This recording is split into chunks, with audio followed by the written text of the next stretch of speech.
should be live now. Hello everyone. How are you all? Welcome, welcome, welcome. I am streaming today.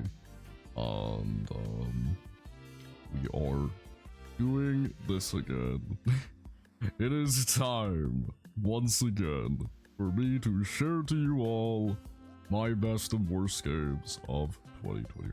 How are you all? How is everybody? Stream working okay? Just making sure that it's alright. I'm looking at my stream thing and I noticed that the notification background is just the stream is not working. Shit, what the fuck? Why was that the case, huh? What are you doing to me, Twitch? Hello, hey, what's up? Waste points? Thank you. Welcome to the stream, welcome to the stream. But, how are you? How is everybody? I hope everyone's doing alright. Everyone's doing great. I'm just, sitting around a little bit. Not my usual stream, right?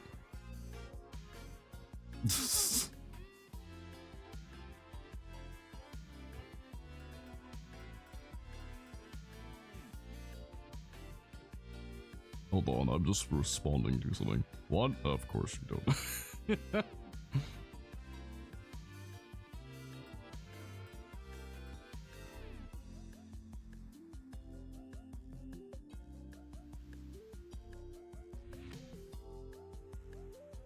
Oh my god. Yes, we are here. So how was everybody's Christmas? How was everyone's time together? I hope you all had a good time. My Christmas was fairly remote actually. I got a couple of games here and there, got a couple of things that I haven't played yet. A couple of stuff. And doing all of my things. I don't understand English, I learned it. You'll learn with time. But yeah, I decided to put together this list after, well actually it was yesterday, and I have mistakes, maybe. That's alright, we still appreciate you being here. But yeah, I decided to put this list together last night, in the middle of, well, when everything was like done, and I was finished putting all, everything together. I had a lot of time to think about this. So, for those people who don't know, I did this last year, and last year I went over my 10 best and my 10 worst games. Now, I should clarify, these are only games that I've played personally.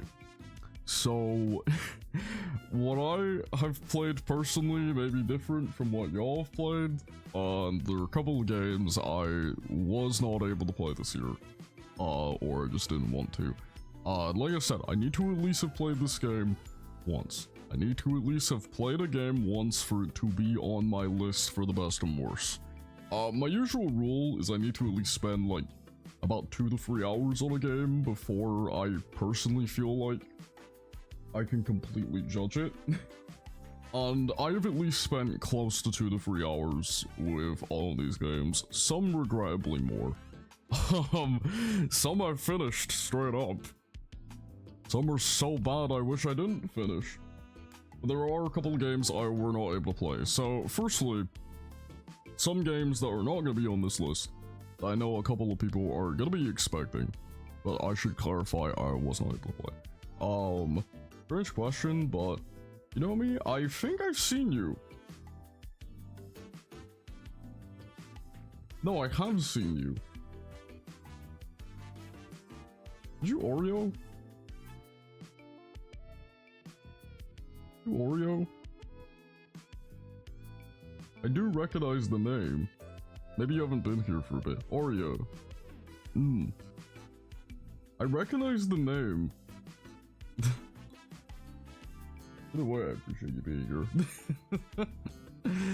But yeah, anyway, a couple of games, like I said, that aren't gonna be here because I never played them. So, I never played Astrobot, which, regrettably so, I'm thinking of buying that with my Christmas money, because I want to play that game. It looked really, really fun, but I was never able to play it.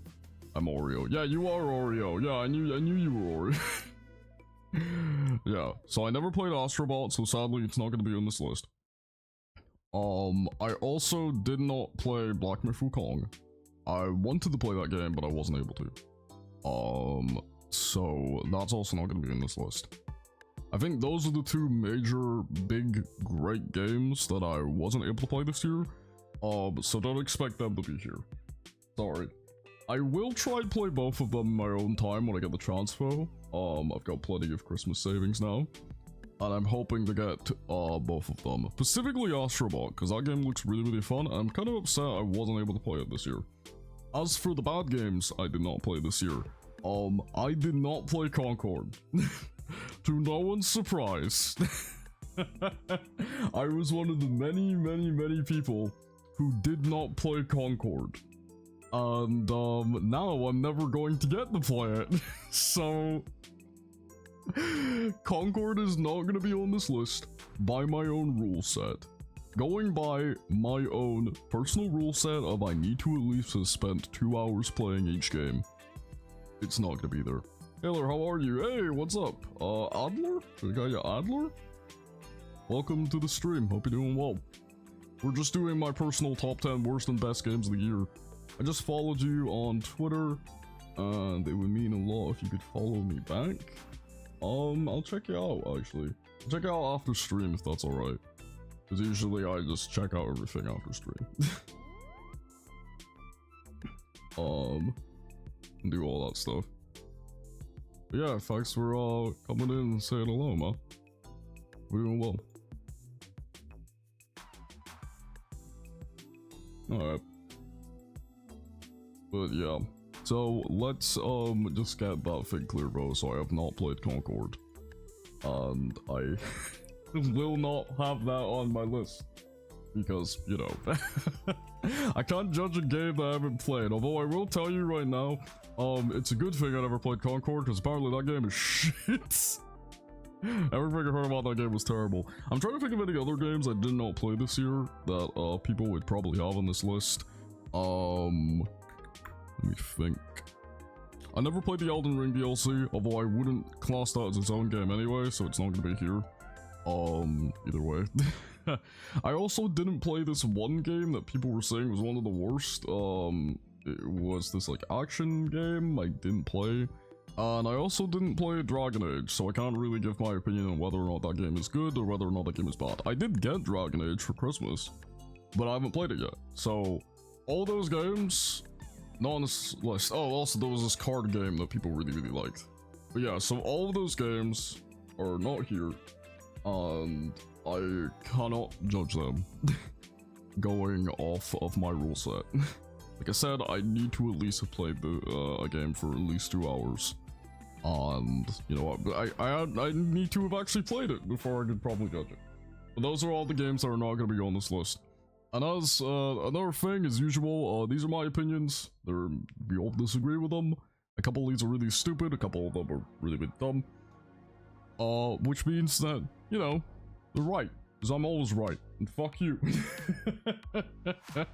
I'm kidding, of course, I'm kidding. But I did have to genuinely think about, the games I put on here. I also think my food just came in. Hold on. My family's ordered food. I think it just came here. Am I gonna have to go grab the food? Oh. I think I might have to go grab my food. Shit.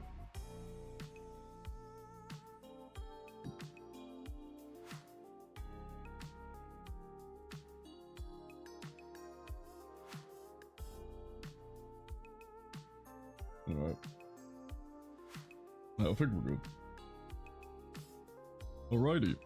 So, going by all those rules I've set down, I think we can finally start. I think we can finally start the stream. And we can go over my best and worst of the year. I hope you guys enjoy this. I've spent a decent amount of time putting this together. As usual, we start with the worst. The order we go in is worst, best, worst, best, worst, best. And that way we start with one of the worst, and we end with one of the best. So, with that said, let me quickly grab, because I grab a special bit of music for every single entry in the list. As we start with probably a game that just... I only play it out of the necessity of playing it. Just for the sake of it. Let me quickly grab this. So I gotta go grab it now. Sorry if you can hear my dogs, by the way. Fuck you, Faye, I'm doing a list. Fuck off. I'm trying to do something professional. Okay. I'm grabbing a bit of music because I grab a bit of music for everything. Hold on, I think my food's ready.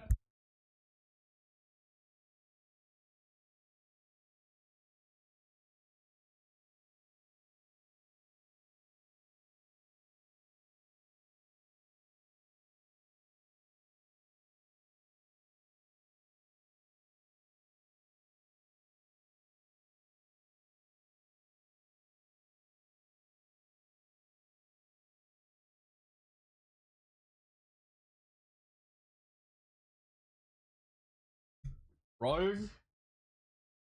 I just got my food. I just got my food. Anyway, okay, now we're ready to get into the list. Faye, fuck you. Enjoy the stream, though. So, the first worst game. Let me get the appropriate music.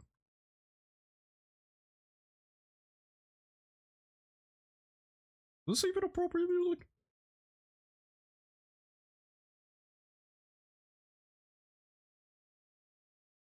No, that's like dubstep. Okay, yeah, this will do. Yeah. Meow. Meow. Yeah. Faye, you're holding up the stream more than we should be holding up. Piece of shit. Anyway, so the first worst game of the year for me goes to a game that, to be honest, I played completely knowing it was going to be shit, but I played it anyway. I shouldn't have. That game was Killer Clowns from Outer Space, the game. And literally, like I'm saying here, just take what I said about the Texas Chainsaw Massacre game from last year and put it here. Okay? Everything I said about the Texas Chainsaw game from last year applies to this game. This is yet another game in the long line of games that are trying to do what Dead by Daylight did and failing completely. Yeah. What else is there to say? It's just another bad Dead by Daylight clone. It's just another one of those Dead by Daylight games that are just not fun. And it's just not enjoyable. God's sake, man. I feel like we get one of these every year now, right? I feel like we get one of these games nearly every single fucking year now. Where it's like, hey, let's do what Dead by Daylight did, but worse. And that's what this is. It's just Dead by Daylight, but worse. Again, I only played this game out of the necessity of looking at it and going, oh, it's gonna be another Dead by Daylight clone, but worse. And what do you know? It's a Dead by Daylight clone, but worse. And yeah, what's it gonna be next year? What's it gonna be this year? Last year it was Texas Chainsaw. This year it was Killer Clowns. What's gonna be next year? What other horror franchise is gonna get a fucking Dead by Daylight clone that just isn't good? How many of these are we gonna get? How many of these are we gonna get until it's just not funny anymore? How many of these are we gonna get until it's just not funny anymore? Stop making these games. Please. It's fucking stupid. I don't want to keep playing these shitty Dead by Daylight clones. Stop making them. It fucking hurts. Oh my god. Well, there's probably gonna be another game like this in 2025, and again, it's probably gonna be terrible, and no one's gonna want to fucking play it. Stop making these shitty Dead by Daylight clones. I beg of you. Please. It actually fucking hurts to keep playing these shitty Dead by Daylight clones.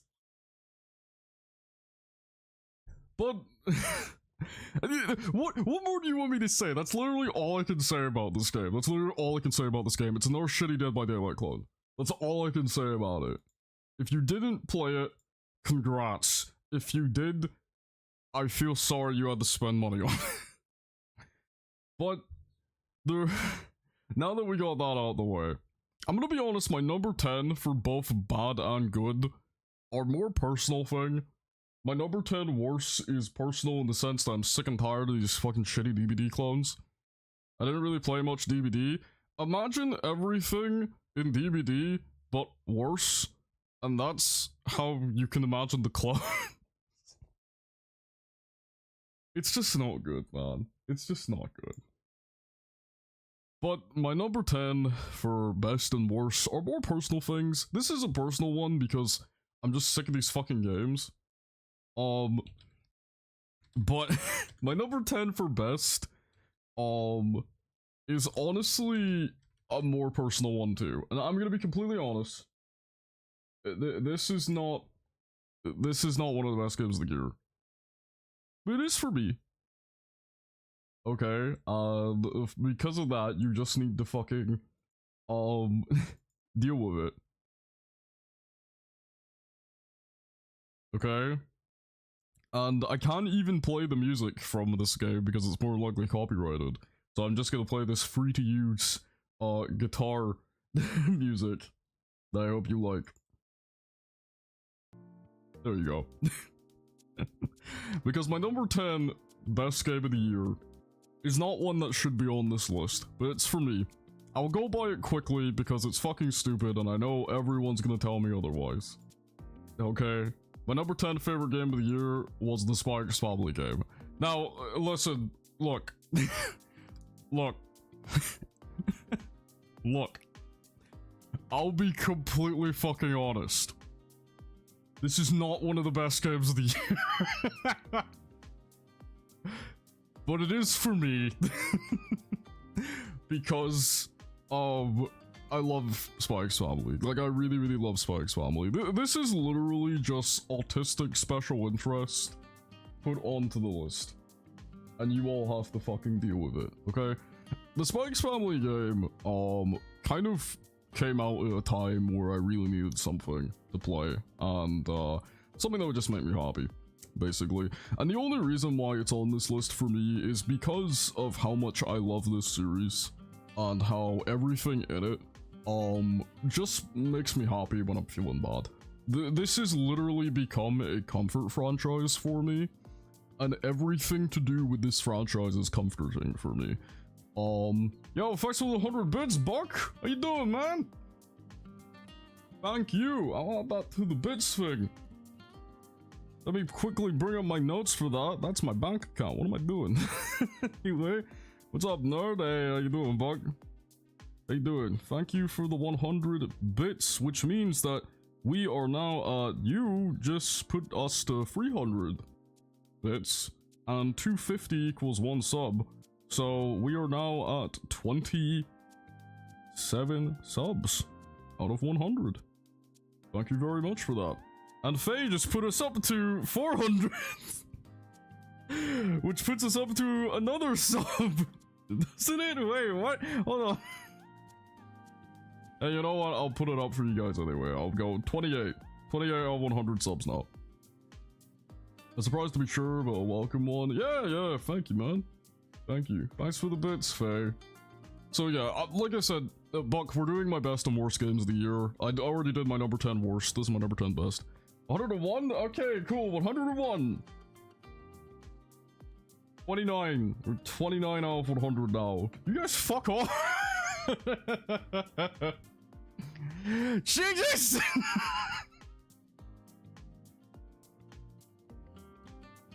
Okay, going by my numbers, Faye, you have just put us to our 30 sub goal. Fuck it! Stop it! Faye. Yeah, Faye, you just put us to our 30 sub goal, going by how I also put bits in the subs, sometimes. I calculate them. So Faye, I will send you a list of games I own, and you get to choose which one I stream. Thank you for reaching the 30 goal for me. And Bucket. In an ego check. Stop sending me stuff! Okay, we're at 31 now, thanks to you guys. Stop sending me pin! But yeah, Faye, so I'll send you a list of games I own, and you get to pick which one I play on stream. Because you helped us reach the 30. Our next sub goal is 40 subs, where you guys get to decide an art for me, Nolly, or Small now. So yeah, I'll do that for you, Faye. Thank you very much. By the way, Buck, I'm still working on the chibi art thing that you requested for helping us reach the 20 sub goal. But anyway, yeah, so I'm gonna be honest. I know this game is not one of the best games of the year. I know this game is not gonna be on anyone's list but mine. But like I said, Spike's Family is a comfort franchise for me. Okay? It's a franchise that makes me genuinely happy when I need it. And because of that, this is one of my favorite games of the year. It's a game that genuinely gave me something when I was feeling really shitty. And I really enjoyed it because of that. 100. Okay. Where's the 5 I went? Okay. We're 105 bits now. But yeah. So that's why it's on this list. And I'm not really gonna say any more than that for this game, because the others I'm far more serious about. But just know that the only reason why this game's on this list is because it's special to me. Would I recommend you go out your way to get it? No, unless you're a Spike's Family fan. But it's special to me, and that's why I'm having it on here. You fucking guys need to stop!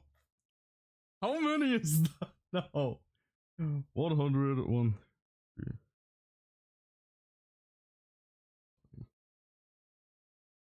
Fucking hell! Fully living glitch. Fucking guys, I swear to God, I'm trying to do a list! Okay, that's another sub added actually. We're now at 32 out of 100. Thank you. Fucking hell, guys. I'm trying to do a list! Meow. Meow. Meow. You guys let me do a fucking list, please. Okay, but anyway, so that's number 10 for the best and worst out the way. Like I said, they're more really simple. Number 10 for the worst was just something I was tired of. Number 10 for the best is just something personal. Now we're getting into the actual list, though. So this is when I'm going to be spending a lot more time talking about each game and really going into it about why I did or did not like this game. Okay? And let's just say I think this next one, it's going to be a little divisive depending on what you think about it. But for me, it was not good. Okay?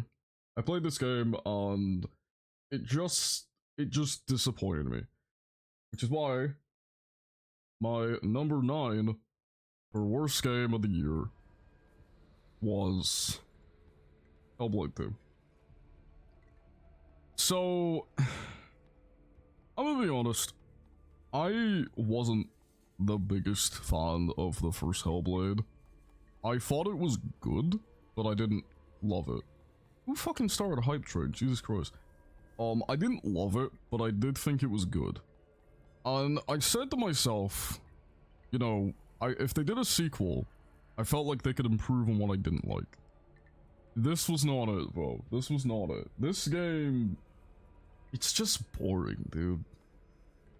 It was just really boring and cluttered and kind of all over the place, and it wasn't scary. The one thing I'll give the first Hellblade for, although I didn't find it really scary, I did think it gave a good sense of atmosphere. Like a good sense of atmosphere and horror. An experience? Yeah, but even then, it's a messy fucking cluttered experience, dude. Like, the first Hellblade, although I didn't enjoy it that much, I think it gave a good sense of atmosphere and a good sense of anxiety. And that's why, although I didn't really enjoy it, I could see why people really loved the first Hellblade. I didn't get that for this one, though. I felt like the atmosphere was way worse than the first one. And I felt like the story was far more cluttered. Far more just messy and all over the place. And not in the sense where, like, in the first game, the story's kind of, like, all over the place, but it helps add to the feeling of anxiety, because you don't really, like, truly understand everything. In this game, it's more like, it's all over the place, and it just feels all over the place. Like, it doesn't add to the feeling of the anxiety, or the feeling of the stress that you're supposed to be put under.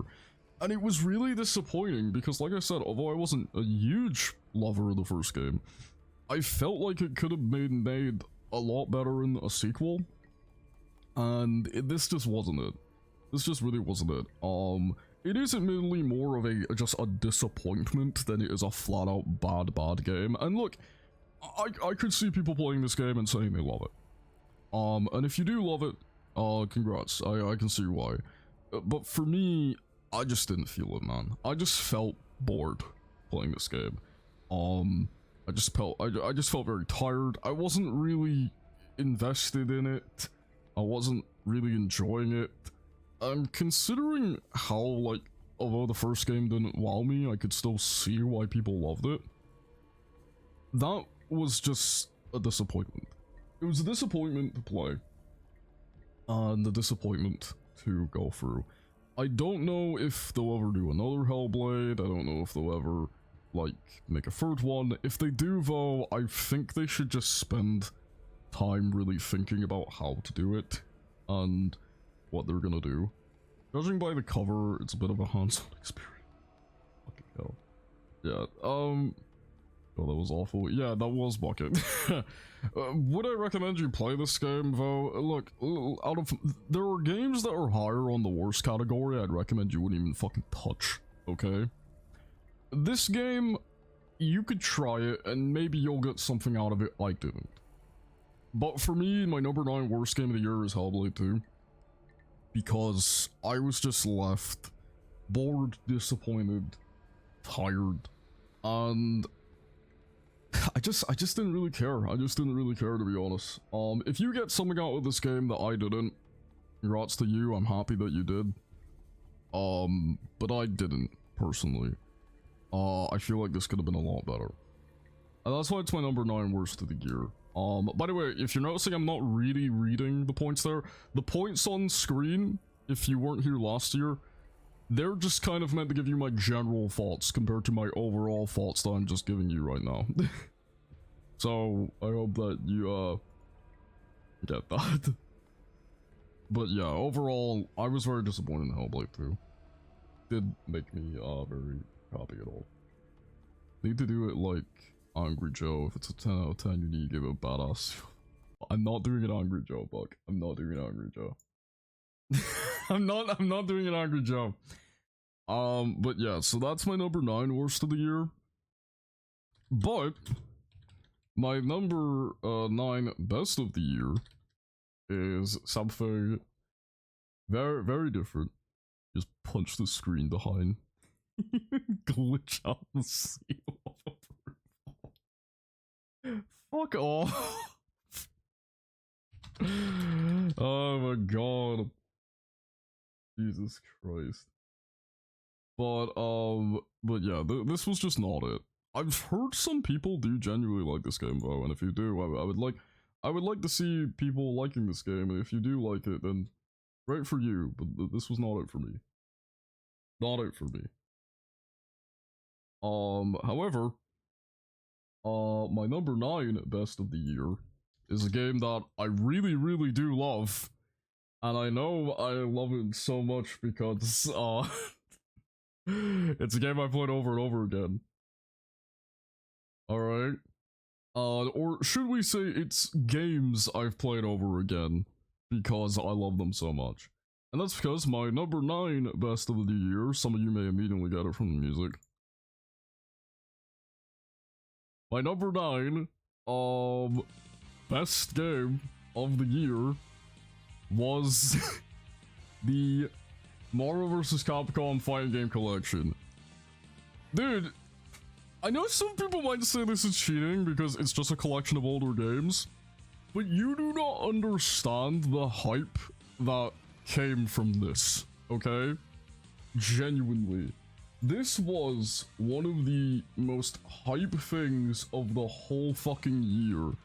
And the simple reason was no one thought we were ever gonna get Marvel vs. Capcom stuff again. Marvel vs. Capcom was kind of dead in the water, and then Infinite came out, and Infinite fucking sucked. So everyone just kind of agreed that Marvel vs. Capcom was like dead in the water, and there was a whole movement by fans to try and bring it back. But nothing kind of came out of that, nothing kind of happened. And it was a shame, because we kind of felt like we would never get anything. Chun-Li's fish face. Dante became it. Yeah, Marvel vs. Capcom Infinite models, Jesus Christ. So a lot of us just kind of grew to accept that Marvel vs. Capcom was this thing we wanted back, but it was never gonna come back. And then this was announced. His eyes still on me. Genuinely, this announcement was one of the most excited thing I was for this whole year. When this was announced, I was so fucking hyped. And literally, how could I not be? Marvel vs. Capcom, if you have not played it, is super fun. And this package is great. I mean, you got the X-Men Children of the Atom in there, you got the original Street Fighter vs. X-Men, Marvel vs. Capcom 1, and Marvel vs. Capcom 2.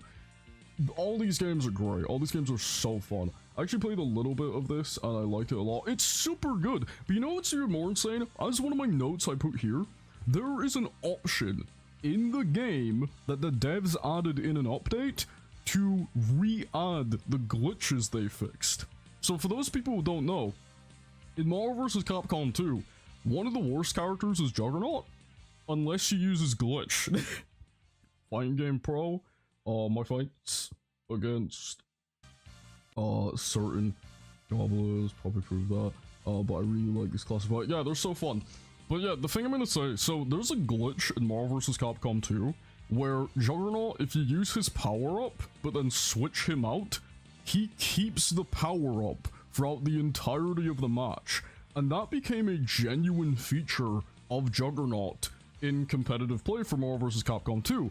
They patched it out when this game was released, and everyone was really upset about it because then he just went to being a shit character. They added the option back in to have the Juggernaut glitch be a genuine feature. That is so cool. Arcade console thingy here, it's pocket thing, you have Street Fighter 2 in it. That's awesome, dude.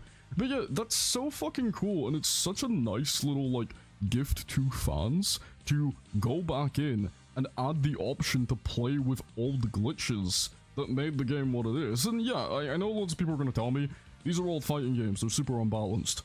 Bro, that's what makes old fighting games so fun. The fact that they are unbalanced, and some characters are just straight up dog water. But yeah, no, like, honest to God, if you're a fan of fighting games, or if you just want something chaotic and casual to play, you should play this, it's really fun. I'll play you out this if you want. I guess we can have a couple of casual matches if I don't know if I've got it on my PC or if it has crossplay. But it's a good ass game. It's a good ass game. It's really fun. The games in here are great. And dude, I'm just happy to get Marvel vs. Capcom back again. Marvel vs. Capcom means so much for the fighting game community. Loads of people grew up with this game. Immediately picks Akuma. No, dude. The, don't worry, it's just for fun, immediately picks would be followed by Sentinel. Because if you immediately pick Sentinel in Marvel vs. Capcom 2, we're no longer friends. That's just it. If anyone plays Sentinel in Marvel vs. Capcom 2, go fuck yourself. But yeah, like, it's so good to have Marvel vs. Capcom back, man, and it genuinely just makes me really happy to have this back. If you haven't played it, you're interested at all, give it a go. It's super fun, and still, in my opinion, some of the best fighting games ever made is Marvel vs. Capcom, and I'm so happy to have this collection back.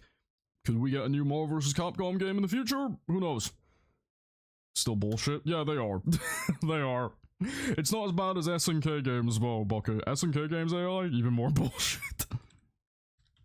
But the next game on this list is one that, I guess you could say disappointed me more than it genuinely, like, was something that I would say is terrible. And I want to make something clear. I know a lot of people are probably gonna, like, point out through watching this that this game has been getting fixed a lot, and you'd be right, it has been getting fixed a lot, but at the same time, it's not very good. I can't find a single song from this game. Probably gonna have to just get a fucking theme from Lego Island.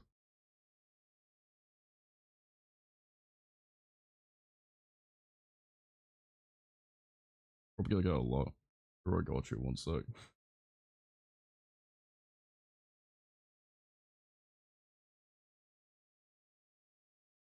I genuinely can't get a single fucking song from this game.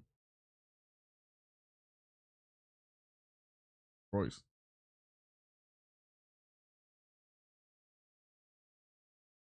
Okay, this is just gonna have to do. Or Cop Fight guys, extended game select. Oh yeah, no, I got that for yeah, Bucket, I changed the music for every game we go to. So this is the next one we go to, but thank you for that. On to the next one though, which is my number 8 worst game of the year. A game that disappointed me. I played this game with a family member of mine, and it was just a disappointing time. I will have to go back to it though, because I've heard they made a couple of changes. That game was other than... I hope you can hear the music, by the way, guys. Can you hear the music? I'll turn it up a little bit if you can't. There you go. My number 8 worst game of the year was Funko Fusion. This is... talk about disappointment. Fuck it, for fuck's sake. I mean, this was just disappointing. Like, very disappointing. For those people who don't know, Funko put out a game this year, which was... oh my god, clipping that right now? Good on you, Buck. Which was basically their attempt at a Lego game, where it was like, hey, we're gonna make our own Lego game, basically. We're gonna have a bunch of characters from multiple pieces of media. We're gonna have He-Man, we're gonna have Jurassic Park, we're gonna have the Umbrella Academy, Five Nights at Freddy's, we're gonna have Invincible.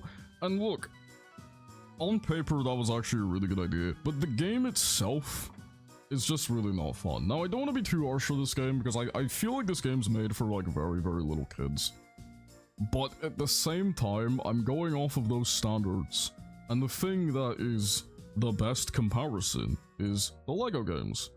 And as a comparison, this just isn't it, man. This just really isn't it. Funko Fusion, it's a game that when it was released, first of all, there were a ton of bugs. There were so many bugs. There was clipping, there was a couple of instances where playing this game when I soft-locked myself, like Jesus Christ. And it just was really all over the place. Now, I do want to address the developers have made an effort to try and fix it. and they've been very friendly about it, actually. There's been a couple of people who made reviews of this game who got messages saying thank you for the feedback, a bunch of other things, and they genuinely have tried to fix it, so that's actually really good to see. But it doesn't excuse the fact that when this game released, it was in a really, really bad state. It was a really, really poor state. And also, the gameplay was just kind of boring. It's just not a very fun game, and I know a lot of people are going to say, oh, it's made for really little kids, but I feel like, though, you can make a game for little kids and still make it fun, still make it engaging, still make it colorful and bright and fun for the kids.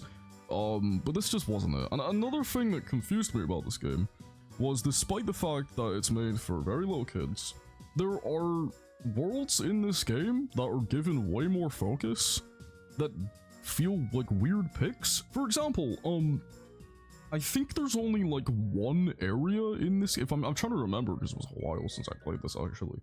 I think there's only like one area in this game that's a special level based on an actual kids show. In the meantime, you have an entire world based on The Thing. As a guy who collects Funko Pops and has some on the shelf right now, behind me right now, I knew this game would suck. Yeah, I didn't expect this game to be amazing, but it was just disappointing. I at least expected like a solid kids game. But like I said, you have an entire world based off The Thing. And you know, I get it, this is probably going to be a game that adults play with their kids. You know, I played it with some of my younger family members. But even then, they were kind of bored. They weren't really that engaged in it. And they didn't really understand a lot of these other worlds. If it was for me, I would have made the main worlds be based off the actual kids products, and then have the special levels be based off of the adult products. Because what kid's gonna be playing this game and like, oh yeah, here were 4 levels from John Carpenter's The Thing. Here were a bunch of levels from Hot Fuzz. It doesn't know what it wants to be, right? It's trying to be a LEGO Dimensions, and yeah, it's a weird amount of blood all over it. Yeah, and look, and like I said, I don't mind this game trying to have a bit more of an edge to it. I actually think it's kind of funny that it tries to have a bit more of an edge to it. But I at least still feel like that edge shouldn't be as abrupt as it is. Now, like I said, I don't want to be too hard on this game because I know it's meant to be a game made for very little kids, okay? And I also know that the developers have been trying their best to genuinely fix this game, you know? To handle gruesome deaths and the comedic and funny. Yeah, exactly. But like I'm saying, I think this game, it feels very... It feels far too basic. It feels far too basic, and its priorities feel all over the place. I think if they made a sequel, they could actually make a pretty decent game. Because I think there's a decent game hidden under all this mess. It's just the direction got kind of lost, you know? So if they make a sequel and they fix some of the problems, I think it could be a decent kids game. But as for now, it's just kind of all over the place, man. It's really all over the place, and it's just sad. Because I was really hoping that this game would be more fun than it is. I wasn't expecting one of the best things ever. I don't when it comes to like super young kids games. But I was at least expecting an experience that wasn't as messy as what this was. You know? It's very disappointing. It's a shame. It's a real shame. So yeah, 8 worst game of the year. Now, I feel like a lot of people probably only came for the FNAF, Invincible, and He-Man. I just got it because I wanted to check it out, to be honest. Other than those 3, I kind of felt like the roster was weak. The roster was like okay, but again, it's just its priorities feel all over the place. Now, I'm gonna be honest, my next game, I can't really talk much about it because it's a game I feel like you should experience by yourself. And a game that you should totally go out of your way to play by yourself, and a lot of people have said this is a game that's better experienced than it is spoken about. So let me grab the music. This is a 50-second loop. I can't play a 50-second loop. Okay, there we go. Because my next game, my 8th best game of the year, goes to Animal Well. So for those people who haven't played this game, I'm not really gonna say much because I think this game is best experienced hands-on. I think this game is best experienced if you go in not knowing too much about it. But this game is really fucking good. If you see a video about it and you think this looks like something I would enjoy, you should check it out, because it's a very fun, unique experience. It's kind of like a Metroidvania, but it's a bit surreal. Why there are animals in my well? It's a bit surreal, it's got a great sense of style, a really good sense of fun. And honestly, when I played this game, I played it late at night by myself, just sitting down and relaxing, and I was thinking of maybe streaming it, but I decided not to, because I'd rather encourage people to genuinely play this game than to watch me play it. But yeah, no, this game is great. Animal Well, it's one of those games that I feel like when you play it, when you finish it, you're gonna remember it for a long time. I put this up there as one of my favorite indie games I've ever played. I've played a lot of indie games. I put this game up there with like Hollow Knight and stuff for the indie games I've played and I genuinely loved. And I like really hold up as one of my all-time favorites. But again, I feel kind of bad because I feel like I shouldn't be saying too much about it, because it is one of those games that is so much better if you kind of go in only knowing the basics. But if you need a basic summary, it's like Halo 2 meets Halo 3. And if you get that reference, congratulations. That's all I'm gonna fucking say. This is probably the shortest one I could possibly give you, because, like I've said, I just feel like I shouldn't be saying too much about this game. You should go and play it yourself. You should go play it yourself. It's pretty cheap, and it's a good time. It's a really good time. Unlike the next one, you guys remember when I spoke about Dead by Daylight? And if you know me, you know I like my Dead by Daylight stuff. Well, Dead by Daylight decided to release a game this year. And to be honest, it was not very good. It was pretty bad, actually.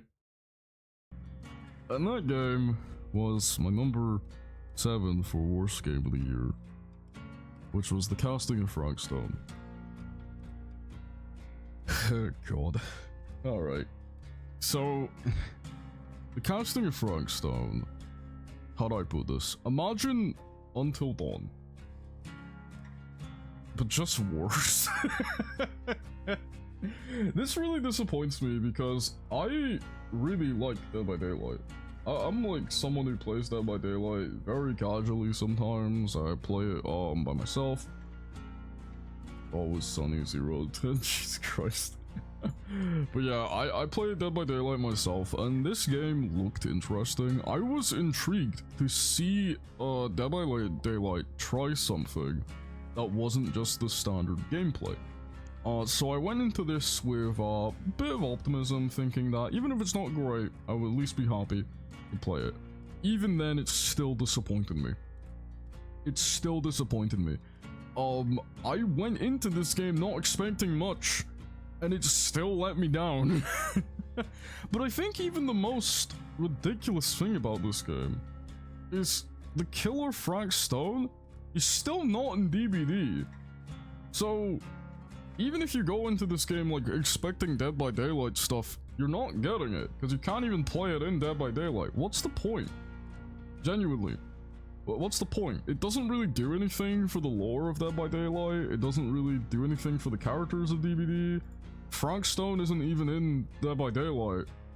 What's the point? What are you getting out of this? It's not like one of those games that if you go in as a Dead by Daylight fan, there isn't really anything there for you. If you go in as someone who's interested in Dead by Daylight, and then you play it and you're like, I'm gonna go play Dead by Daylight now and see all these things I know. There's nothing for you. I really just feel like this game just has the Dead by Daylight name and doesn't really do anything with it.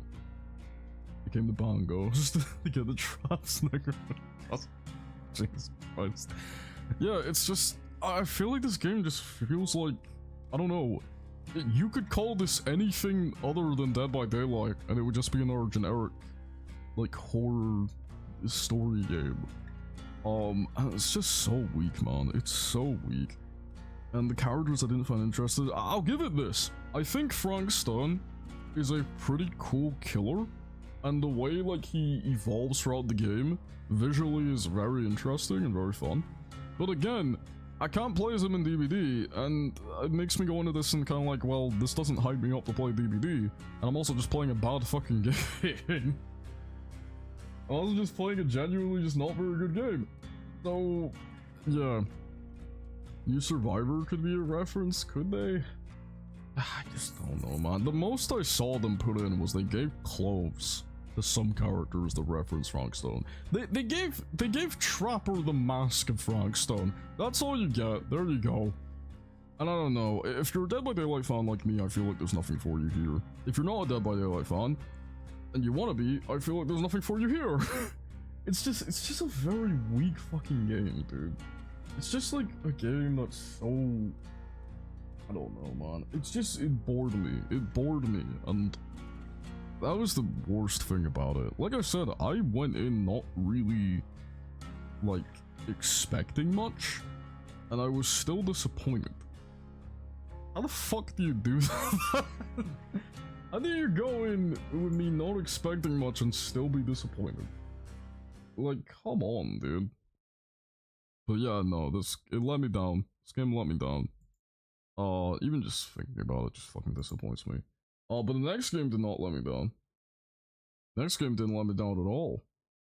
Like, next game, is kind of fucking cheating. Because I feel like it shouldn't be on this list, but at the same time it's gonna be on this list. Because it's great. And I love it. Let me quickly grab a song from it. Yep, here we go. So, next on this list for my 7th best game of the year is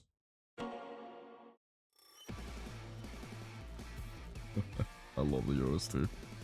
Alright, that is Sonic X Shadow Generations.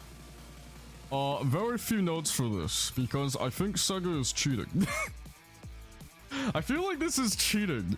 You take one of the most fun Sonic games to play, you re-release it with hardly any changes, and then you add a whole Shadow campaign, which is some of the most fun 3D Sonic things I've played in years. Like, what do I say about this game? What do I say about this? It's just Sonic Generations, but better.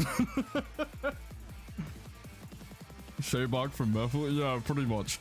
Honest to God, this game is just Sonic Generations, but better. You get Sonic Generations, which is one of the most fun 3D Sonic games out there, right? And then you just get a whole new Shadow campaign. Okay, hey, what's up? What's up, Amber? How you doing? Hey, the good person from Bucket Stream is over. Welcome. But yeah, no, it's like, this is cheating. It's just Sonic Generations, but with a new campaign. Sonic is dead. Radical Highway, I think it's cool. Yeah, pretty much. Honest to God, like, I don't know what the fuck I'm supposed to say about this game. It's just it's a fun, engaging experience. Sonic Generations is, to this day, one of the most fun Sonic games, like, around. It is so consistently good. Apart from, like, a weak story, the levels are great, you know, every single level in Generations is super fun, and then you have the Shadow campaign. Every single level from Shadow's campaign is super fun, and it even has a really engaging hub world. And, like, a super, fun, like, boss fights and everything, and it feels like it's showing so much love to the franchise. You know? I will allow that.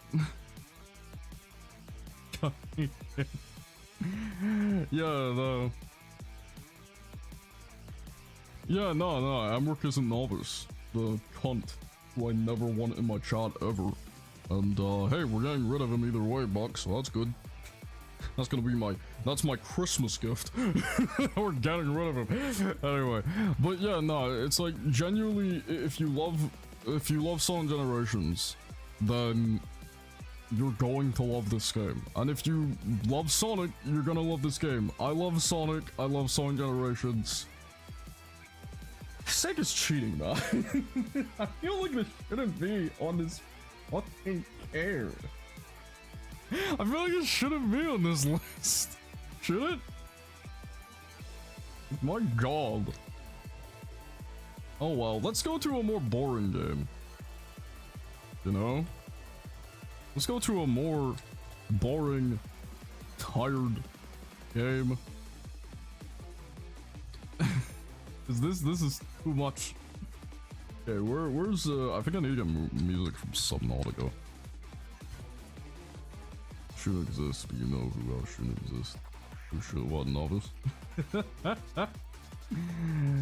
Alright, let's go to a worse game. A much worse game. Because my next game, my number 6, you know, worst game of the year, is a game that I don't even know if many of you guys played, but I did. That's Endless Ocean Lubus. Jesus Christ. Did anyone else play this game this year? Genuinely speaking. Bloody Dolphins. Okay, so this game. How do I describe this game? This is when we get into the really bad games and the really good games, okay? Alright. So this game is about exploring the ocean and discovering sea life in a randomly generated ocean. Which sounds fun, although it's not a survival game. It's not like Subnautica. It's not like anything like that. It's just exploring the ocean and learning about the ocean. That's it. That's what the game is. Here's the thing about the ocean. It's very big, and it's mostly very blue and very fucking empty. The majority of this game is swimming around a big blue nothing. And occasionally you see a fish. And it's like, oh, a fish, cool. I found something. And then you get what sounds like a cheap text-to-speech telling you what that fish is. This is one of the most boring experiences I've ever fucking played. I cannot stress enough how boring this is. Not even a hunting game, like, no, Buck. This game is swimming around the ocean and finding fish in the game. You just swim around, you see a fish, and the game tells you some little trivia about that fish. It sounds relaxing. It's not, because the speed of which you move is so slow. The fucking... when you find something, it's just so boring. Like, there's nothing I can say about this game. It's just boring. Fishing for content? You're doing more than fishing for content, Buck. You're actively looking around for the content. You begging for content, pleading for it. It's so fucking boring. This game is just so boring. I played this game expecting a nice, casual, quiet, relaxing time. No. And half the time, when you're going around the ocean, there's no music, there's no anything, it's just the sound of the ocean and your, gas, like, giving you some air. Your air thing, that's it. That's all you get. That's all you get. It's just, it's the fucking ocean. Like, what do you want? I wasn't expecting something like Subnautica or, hell, just anything, but it's a nothing. It's nothing. And here's the thing. Here's the big thing to know. This is number 6, alright? So, if number 6 is a game that is literally nothing the game, the top 5 being worse than this tells you everything you need to know. But before we get to the top 5 worst, we need to get to the number 6 best. Which is a game I wish I could put in my top 5, but I decided not. This game, you guys might not know it, but I do. It's one of my favorite games of the year. It is so good. What's harder, finding fish or finding the funny novice joke? Finding the funny novice joke, because at least finding the fish in this game won't make you want to kill a bitch. But yeah, so I don't even know if the game's OST for this is out. I might have to play a previous one's OST. Yeah, no. Yeah, I'll play a song from 8 because I don't think. So my number 6 best game of the year compared to this piece of shit. Let's go to a game that has actual content in it, shall we? And remember guys, this is nothing the game. This is number 6. Wait till we get the top 5 for the worst. Anyway, my number 6 best of the year goes to play the music. There we go. Ys 10. So, a lot of you guys might not know this game. A lot of you guys might have never heard of this franchise. But I love the Ys series. Ys is one of my favorite game franchises ever fucking made. And I would recommend it to so many people. And this year, we got the release of Ys 10. Which feels... how do I even describe this? This feels like a game that the Ys series was building up to for years. And I mean literally building up to. Ys has always been a series that's kind of been lesser known and lower budget. But with every passing entry, Ys has always tried to strive for a game that feels like it deserves more than what you buy it for. And then this was the 10th game in the franchise. And this was advertised as a big thing for Ys. This was advertised as like, it's the 10th game. We're going to be the biggest Ys game yet. And it is. This game is so fun. It's so fun, so charming, so hype and enjoyable, and even just casual even. And you can, there's so many good things I can say about this game. But the biggest thing I can say is that as a fan of this franchise, as a fan of Ys, right? This is the first Ys game that, despite still being made with a low budget compared to other games nowadays, this feels like a game that I can compare to other high budget games, right? Other Ys games have been low budget but still really, really fun. This is different. This feels high budget while being low budget. And that is one of the biggest compliments I can give. It feels like something that the franchise has been building up to for years. And as a fan, it makes me so happy to see how far this franchise has come. It is so good. Would I recommend you buy it? 100%. Would I recommend you buy it after playing previous Ys games to see how far this franchise has come? Even more. Even more. It is so fucking good.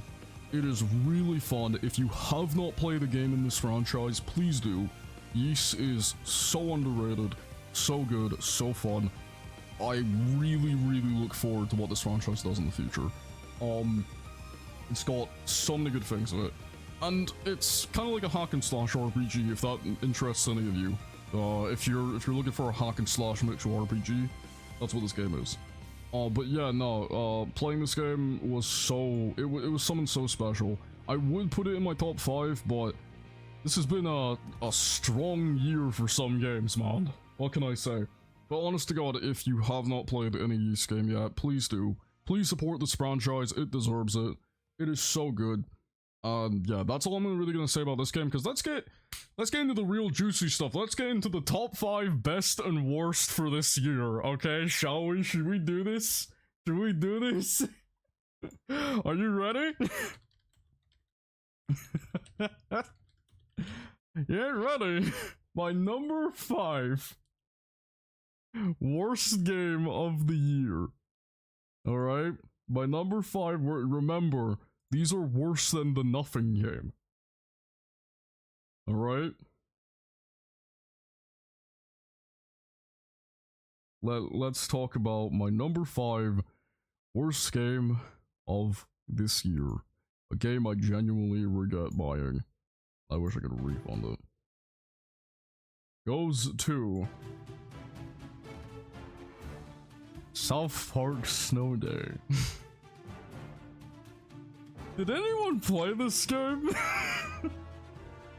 I feel like I'm one of the 6 people who played this game. And, let me tell you, it wasn't good. It was so bad. It's physically painful to actually play. It is so bad. So, for people who played the previous South Park games, you probably know that South Park getting a bit of a reputation for having some decent games in there, okay? Stick of Truth, really fun.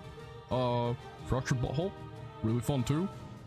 So this was meant to be kind of like a follow-up of that, but oh, it's like a third-person shooter, and you go around throwing snowballs. That seems fun. It is one of the most boring experiences I've ever had. Jesus Christ. It is slow. It is terrible. It's so bad, and the things I've noted here are all still in the game. South Park, if it was written by Family Guy, yeah, this is Family Guy South Park. This is Family Guy South Park. That's it. It's Family Guy South Park. It's not funny. The audio never syncs up. The walking is literally the Minecraft walking sound effect. The character's audio never syncs up. The jokes land poor, and the levels go on for so fucking long that the music finishes before the level does. There are moments when playing this game where I had about 20 minutes of gameplay in silence because the music ended. The track was over. What in the fuck? This is one of the most drawn out, just tedious. I can hardly say anything good about this game. To be honest, this should probably be number 1 if I didn't despise the other games slightly more. This game, it's just so bad. It's so bad. And it's disappointing too, because the South Park games were surprisingly great. You know, you remember the time Family Guy made a fucking MMO? I do remember that actually, Bucket. Jesus Christ. But yeah, no, it's just, this is so disappointing because the South Park games were genuinely good. And they were shockingly good. Like, they're 2 of those games that you never expect to be good. And then you play them and they're actually really good. They're funny, they're engaging, they've got great mechanics. And then this came out, and I feel like we've collectively forgotten about those 2 really good South Park games. Because this game's that shit. It is so bad. Do I recommend anyone play this? No. I would not even recommend you play this if you're a South Park fan. If you're a fan of South Park, just play Stick of Truth. Just play that. Just play just play that. Don't touch this game. Don't play this game. Do not this game. Don't even buy it for a joke. Don't. Do not. I still remember the difficulty bar. Oh god. Jesus Christ. Oh, good time. I miss those times, Bucket. I miss those times. But yeah. But that's my number 5 worst of the year. A game that genuinely is one of the worst experiences I had. But my number 5 best of the year was something I was not expecting. And Faye, you probably know what this is. You know what this is. Because my number 5 best of the year was a game that genuinely came out of nowhere for me, and I was not expecting it to be as good as what it did. This was my next one, my number 5 best new game of the year, is my surprise hit of this year, which is Granblue Fantasy Relink. This was the game that surprised me the most this year. I was not really expecting this game to be as good as what it was, but holy shit, this game is fun. Like, holy fuck. This game is so fun. Granblue Fantasy Relink, if you don't know, imagine Monster Hunter, but it's even more of a hack and slash. And there are tons of unique anime characters with tons of unique abilities, and some of the most hype moments I've played in any game. There's a moment in this game where you have to fight a giant stone colossus. Granblue Fantasy, the name's familiar? Yeah, Bucket, they made a fighting game based off it. They made a fighting game, Granblue Fantasy Versus. This game is genuinely so good. On Billboard in Tokyo. Oh yeah, it's also like an op game in Japan. Oh, like a gacha game, it's really, really fun. But yeah, no, I was really not expecting this game to be as good as what it was, but holy shit, this was the surprise hit of this year. The story, it's simple but effective. It's super anime, so if you love that type of thing, it's just gonna give you like so much joy. And it has a massive cast of characters that I've played every single character in this game. I don't think a single one is bad to play. I think every character in this game is super fun to play. And I love playing as all of them. You know, the visuals are incredibly well done. It's cel-shaded, typical like anime cel-shaded visuals, but it's so good. The characters' effects, the effects of the attacks, the camera angles they use in certain like situations, it's so cool looking. And again, it's just so... I can't stress how just fun this game is. It is one of the most enjoyable experiences I've had this year in terms of just pure fun factor. And that's why I like encourage people to play it so much, because this game, it wasn't built to be like a game that lasted very long. It had free DLC characters out of the game, and then I think they stopped supporting it. But you should play this. You should play this game, because I don't think like there's a game that surprised me more this year than this. I bought this game expecting it to kind of be like, you know, not like amazing, but pretty good. It was gonna be a pretty good anime-esque game that I could enjoy, but it surprised me. It really fucking surprised me. And you should totally play it. It's a great time, incredibly fun. It's great single player, it's great multiplayer. It's just a great fun experience, and I've played it multiple times since we streamed it. Which has also been one of my favorite games I streamed this whole year. It is so good. It's hype, it's enjoyable, it's a surprise hit of the year. I think the only sad thing about it was released around the same time as another game that's on this list, and that's why most people kind of overlooked it. But you should check this game out. You should check it out. You should play it. Please support this game, because if we ever get a sequel, I'm getting it, man. I'm getting it. This game's great. I know Faye's a big fan of this game too, so I guess she joined in at the right time, eh? But yeah, it's just, oh man, such a good time. I might just have to replay it after this, honestly. I might just have to replay it after, like, after this stream, because, dude, so many good memories. Compared to the next game is the fourth worst game of the year. But yeah, my number 5 best game of the year was Granblue Fantasy versus Granblue Fantasy Relink. My number 4 worst game of the year. Sweet Jesus, okay.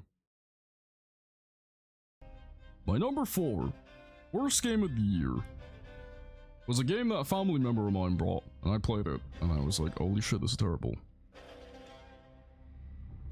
Skull and Bones. Yeah. Wow. Just wow. You see this writing on screen right now? That's the game. That's the game. Skull and Bones. Okay. Took a swing of the Sea of Thieves, missed and went into the barrel full. Yeah. Skull and Bones is if you took Sea of Thieves, but you're just in the boat. You can't board other ships. You can't go on islands, but you can go on islands. But you're in preset little areas where you can't fight. You can't meet other players. You're just walking around. You know, just walking around small areas where nothing happens. The ship combat is simplified. I missed the S there, sorry. It's a live service game, which is great. Like this game when it first announced. Oh, Jesus Christ. But yeah, no, it's Sea of Thieves where you're just in the boat.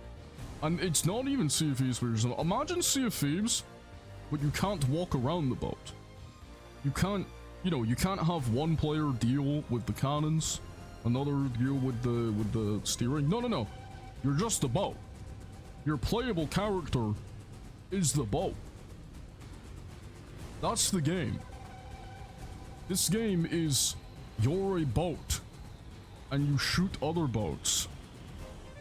Give us over £70, please.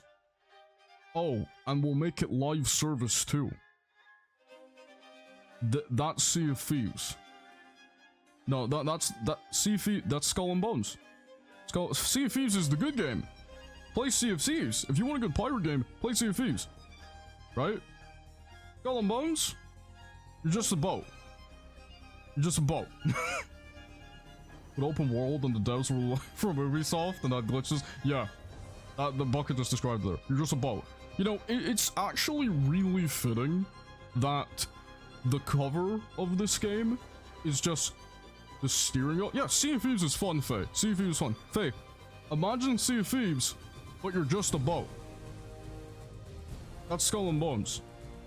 The cover for this game is the wheel of a boat, because that's all this game is.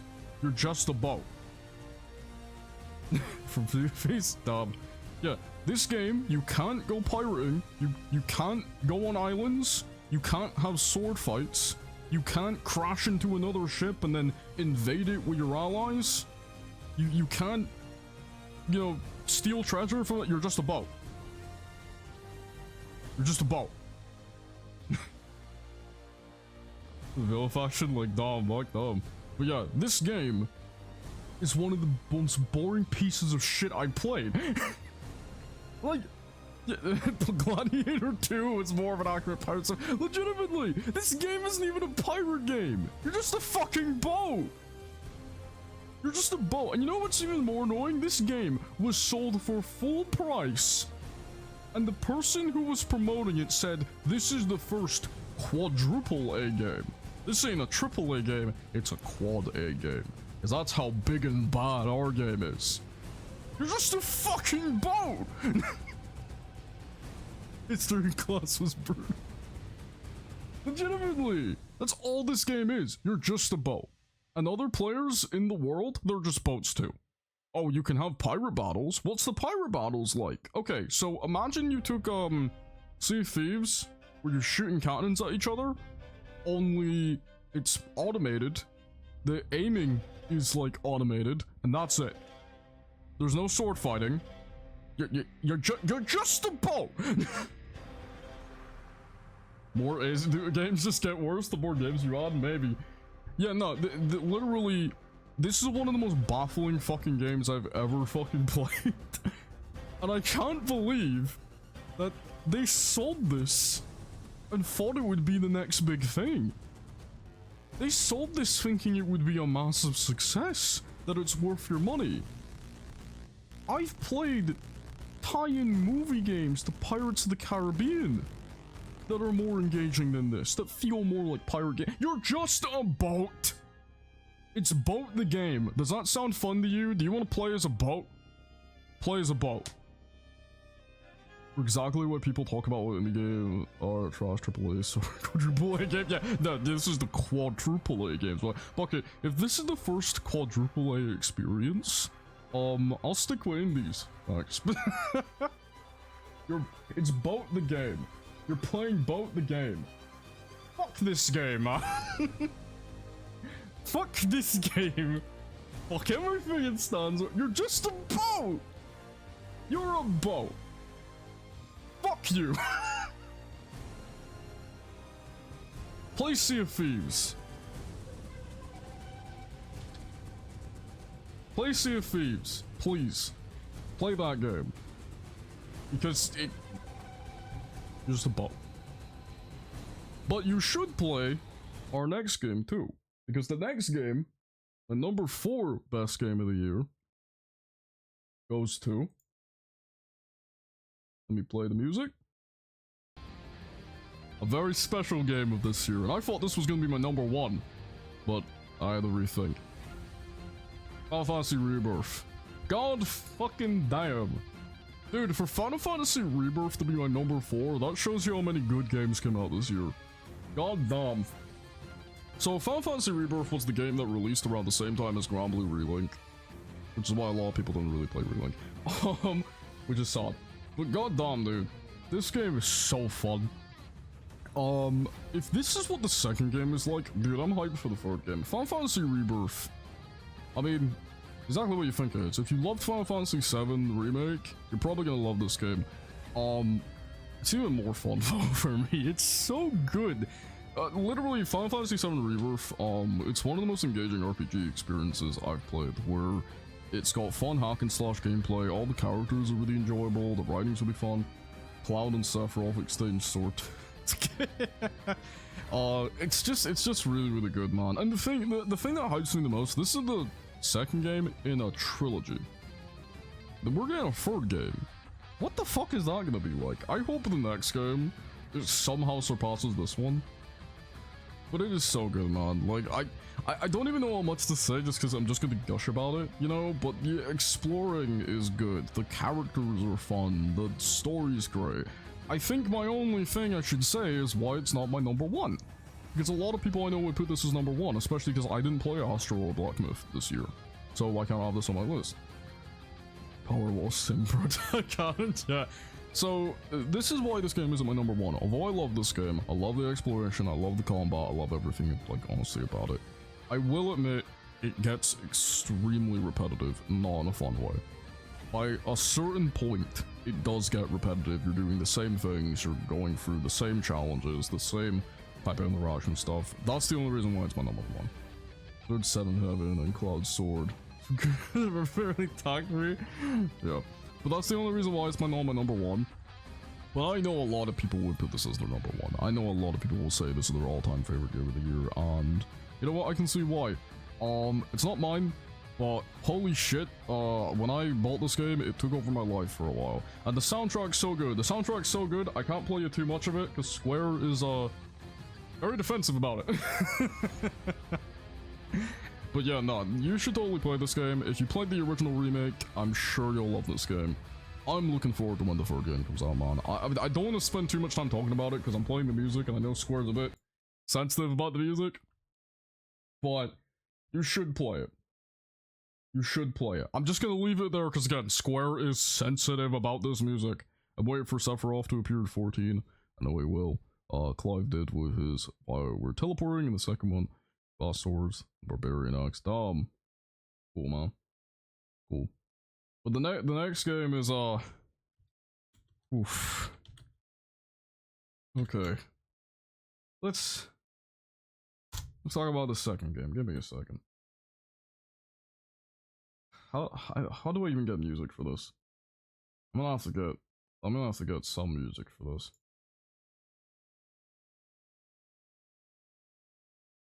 Jesus. Mario Bros. Fighting Sephiroth. Okay, let's get music for this next game. So, the next game, my number 4 worst of the year, goes to Star Wars Outlaws. This isn't even a game. This isn't even a game. This is a fucking paint by numbers simulator. Did anyone play this game? Let me tell you what it's like to play this game. You don't. The game plays you. That's Star Wars Outlaws. I'm not kidding. I'm not kidding. If you think you have any level of control over how this game plays, you don't. You do not. This game tells you how to play it, and you do what you're told. Or you fail. That's Star Wars Outlaws. That's Outlaws. That's Outlaws. In the original trilogy. Yeah, no, like, in this game, you go into a mission, and you're told, hey, go get this thing for me, and you go get it. And there's no other way to change that. You are, the story, first of all, the story is so shit. The characters are really fucking bad. You know this robot, right? This droid, who's like plastered everywhere all over the advertising? He's hardly in the game. There's like 2 missions with him. Hardly in the game. Let me describe to you what it's like playing Star Wars Outlaws. You drive up to a camp in a little buggy, right? Game where you play as an outlaw in Star Wars Galaxy. Should have been. No.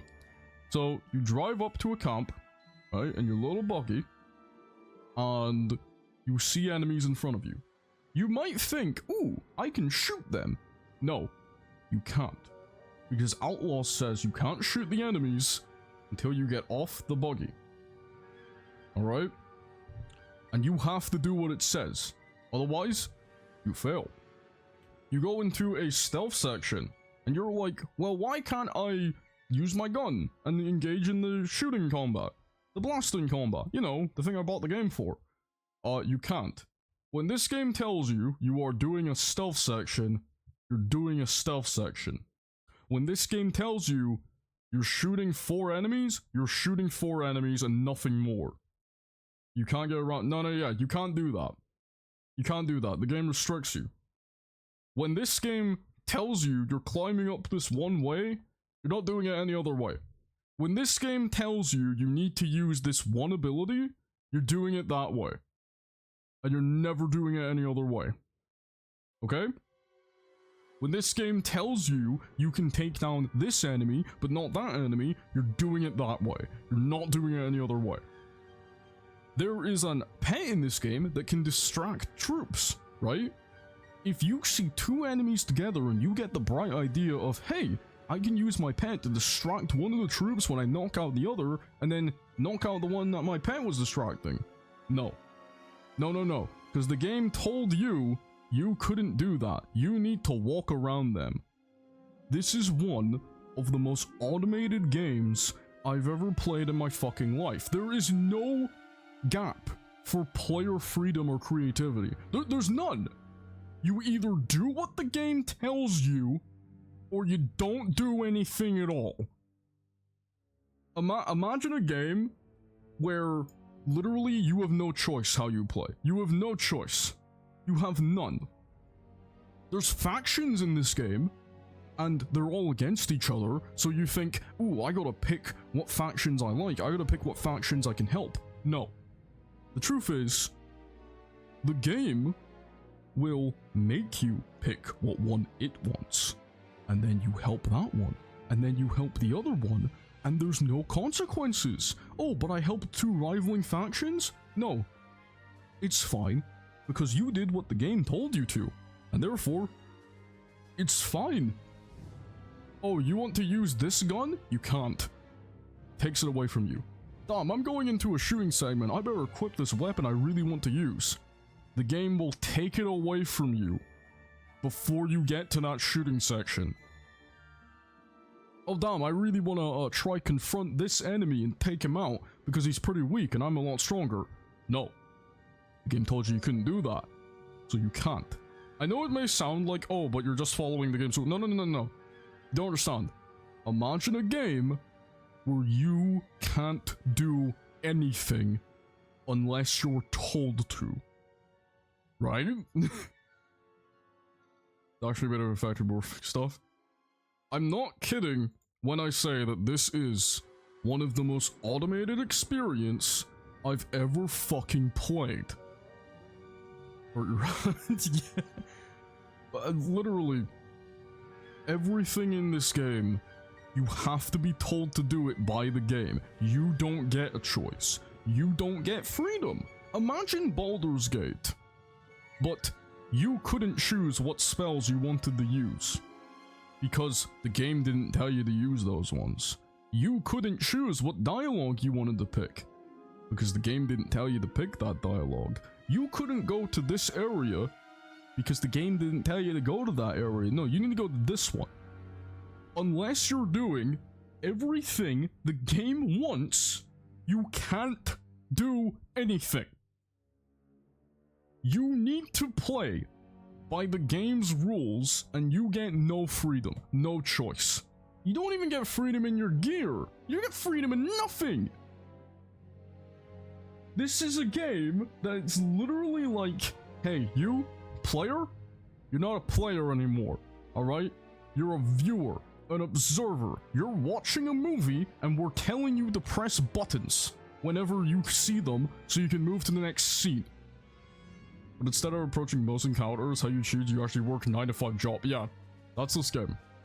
That's this game. This game may as well be a movie, but it occasionally tells you to press the A button. Because that's all it is. There is no player freedom, no player choice, no nothing. No nothing. You can't do anything unless the game tells you you can do it. It is so bad.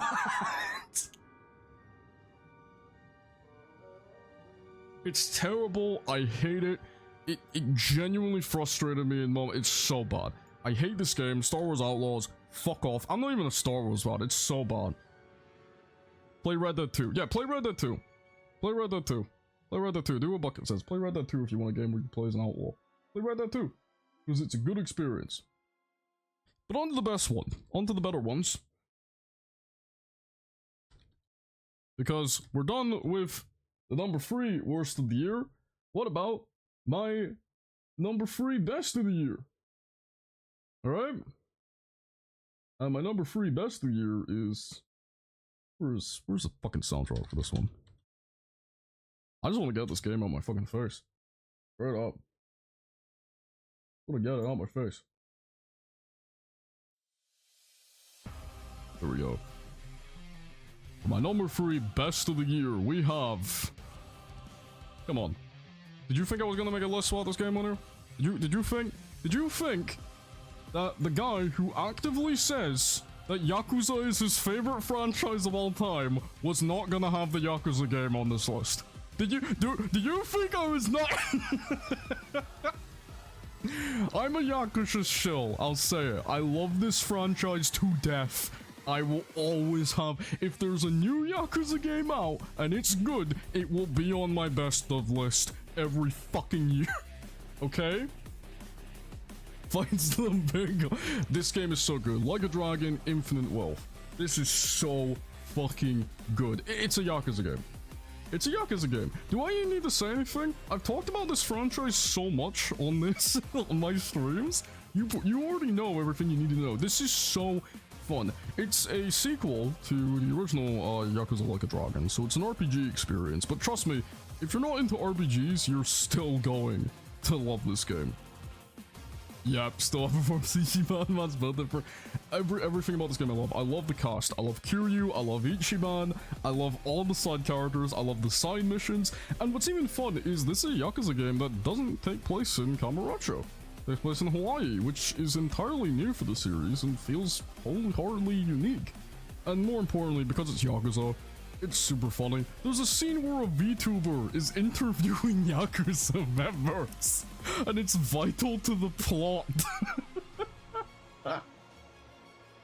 This game is great. I mean, it's Yakuza. It's literally I've taught everything I have said about this franchise over the past tons of streams I've done. Take everything I said and just put it here. If you're not a fan of the Yakuza franchise, get into it. Get into it. Seriously need to play the entire franchise? Bucket, you should. You should. And you can. You can. Bucket, Yakuza 1 and 2 were remastered into Kamui. And 3, 4, and 5 have HD remasterings. 0's the prequel. And then you can play... No, 5, even like 6 is fully out. You can play Like a Dragon. You can play Ishin. Ishin got the remaster and localization. Finally, you can play this whole franchise. You should. You should. Look, I'm not really gonna say much because you guys know I've already said everything about Yakuza already. The hell I'm back. But let's just put it simple.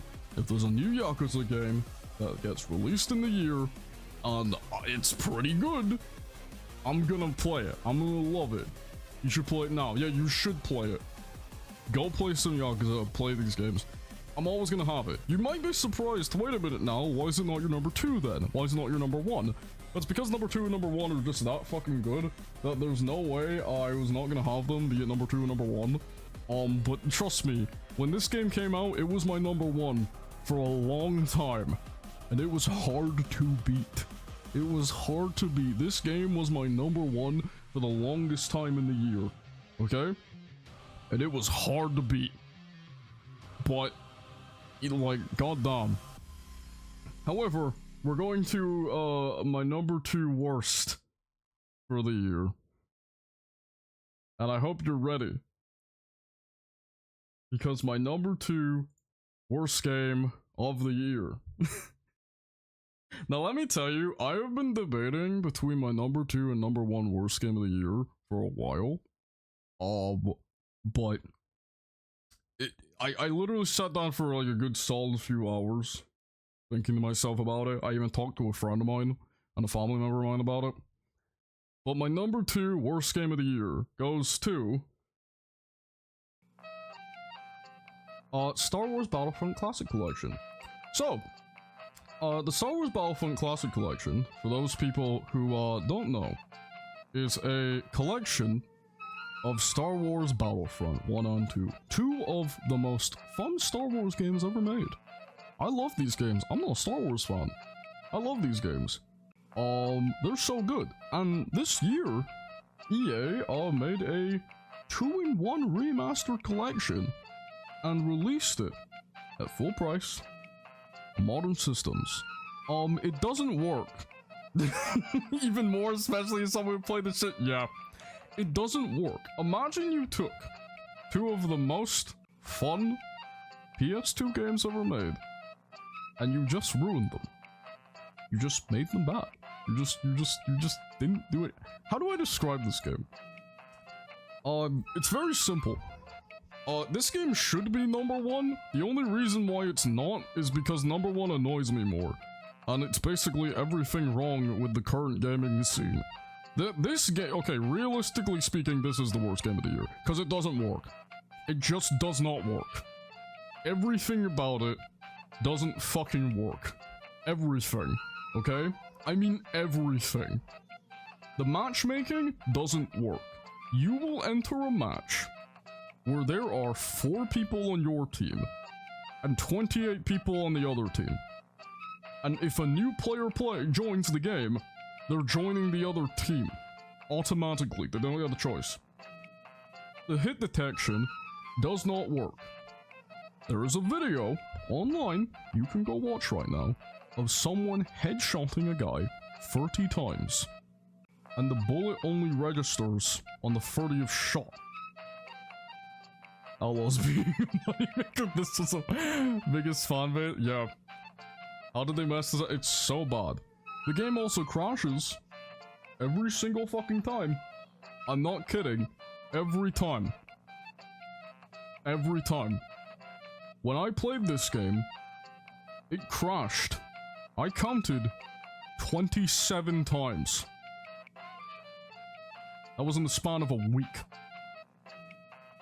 Or, you know, the maps will just glitch. Those new shiny textures that the remaster is, they'll just glitch. They'll just not register. Because the classic is buggy, yep. Black screens all the time. You want to play as Darth Vader? You want to swing the sword around? Good luck getting it to hit. The hit detection isn't there. You will walk up to someone as a Jedi, swing your lightsaber at them, and by the time the hit detection clocks in, and you actually kill them, you've lost half of your health. Because they've been headshotting you point blank for a solid minute. was not only an updated version, but a collection coming out. I was like, oh boy, wait, only the bunch in the Yep. And also, let me mention, the original Battlefront 2 and Battlefront 1 are on Steam. If you buy those games and put them together, they are, I believe, 17 gigabytes of space? That's not bad. 17 gigabytes, okay. Okay, so, how big's the collection then? The PS2 game shouldn't be that bad. Yeah, this game's 50 gigabytes large for a collection of 2 glitchy PS2 games. For 2 glitchy PS2 games, you need 50 gigabytes. And here's the kicker. These games still aren't fixed. They're still broken. Nothing about this works. Nothing works. The other games were bad, but at least I could play them. This? What the fuck is this? My copy of Battlefront 2 here is exactly 9.59 gigabytes, which is basically nothing. It's a small game. Small game. Compared to the collection, the classic collection, they somehow turned 9 gigabytes into 50 gigabytes. Honest to God, I'm going to be completely transparent. This should be number 1. I don't think there's a single game that released this year that is worse than this, and that's including the games I didn't play. I didn't play Concord. Okay, and I know you can't play Concord, I know it didn't last 2 weeks, but here's the thing about Concord. That game functioned! This game doesn't work! Nothing works. Literally nothing. The shooting doesn't work, the textures don't work, the audio doesn't work, the menus don't work, the matchmaking, it doesn't work! This should be number 1, but number 1 annoys me more, which is why it's not number 1. But literally, if I was being objective, this is the worst game of the year. And again, after months of it being out, it still isn't fixed. It still doesn't work. No? Yeah. What's up, fuck? The worst thing ever. The Witcher 3 Remastered is 44. The Witcher 3 Remastered is less gigabytes than this? It's 2 PS2 games! What did you do? What the fuck did you do? Yeah, this is my second worst game of the year. It should be number 1. But we can all stop yelling for a minute and talk about my second best game of the year. Because it's a lot more fun than this. Because my second best game of the year goes to...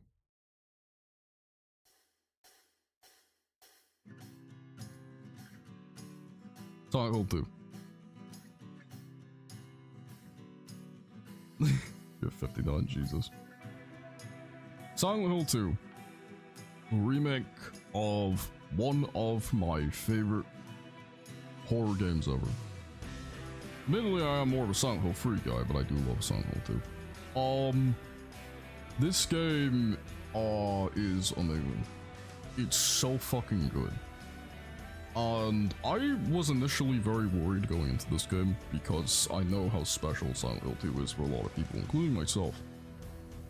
But trust me when I say, even if you're a fan of the original, I think you'll still love this game.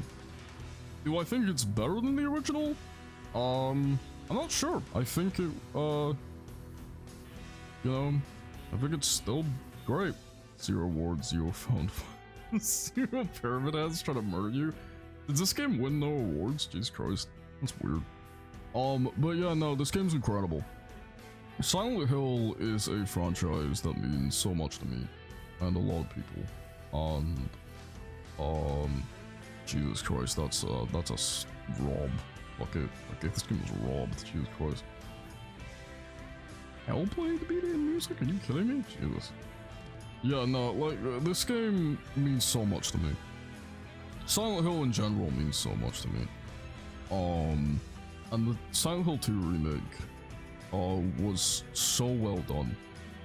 There's so many things I could talk about in this game, but I think the main thing I want to say is just how the story affected me in a way where I don't really get like that invested in the stories where I get super emotionally invested to the point where I'm just silent. No? But this was the exception. I was silent throughout the majority of the time playing this game because I was that invested and just fixated on what was going on. And the gameplay was really good. I usually don't enjoy the gameplay of survival horror games. This was an exception. This was a genuinely exception. I loved how it played. I loved how it felt. I loved how I could play this game without the HUD, and it was made to be played that way. Literally, the collectibles and everything in this game are made in a way that if you play without the HUD telling you where everything is, you can still play it and get on by. And everything about this game, its story, its characters, its music, it's really good. Jesus, that's a rob bucket. But yeah, no, I think this is one of the best horror games I have played in years, and I'm not even that big of a fan of horror games. That's how you know this is really good. It's the fact that me, someone who isn't that big of a fan of horror games, can genuinely say that this is his second favorite game of the year shows a lot. Especially, keep in mind, I put this above Yakuza. Yakuza is my favorite franchise ever, and I don't like horror games, and this is still my second game. Archieberry. Yeah. I think if there's a single horror game, you should play this year. If you want a really good story, great characters, great written moments, so many good things, you should play Silent Hill 2. I don't know if the Silent Hill franchise will keep getting new entries. I hope they do. I haven't really been keeping up to date with it, apart from this game. But I really love this experience, and if it's worth anything, I'm happy we got it. This was a game that really stuck with me when I played it, and it's still stuck with me for so long. Fuck's sake, fuck it. But yeah, really good time. I sound kind of melancholy. It's because I'm remembering all the things this game made me feel when I first played it. It was really, really good. But anyway, so we've been through our, 10 through 2. It's time for what I think is the worst game of the year, and then the best game of the year. And again, this is entirely my opinion. Objectively speaking, Battlefront Collection should have been the worst, but we're not gonna go there. And okay, worse than Battlefront? Oh no, yeah. Here's the thing. Objectively speaking, the Battlefront game is the worst game of the year. But this next game is so bad, I don't think we're gonna talk about it for very long. Because the chances are, for everyone watching this, there's one game that I didn't mention, because I said I didn't play Concord. So that can't be on the list. But there's one game I didn't mention that hasn't appeared yet. And when you think of worst games of 2024, you more than likely think of this next game. My number one worst game of the year.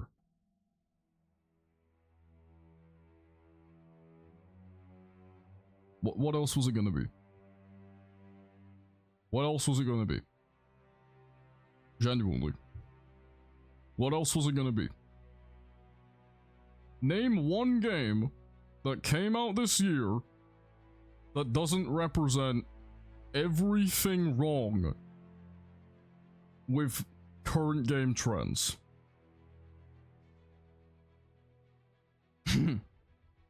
Literally. In one game. You can't. Made by an established developer that people loved, suddenly shilling out a game that is just put for the masses. A bunch of layoffs from people who didn't want to make this game because they got laid off of their jobs. A live service sloggy mess. We're just repeating the same shit over and over again. A live service that has been cancelled, by the way, as of recently. The last DLC was released. This game was released and ended this year.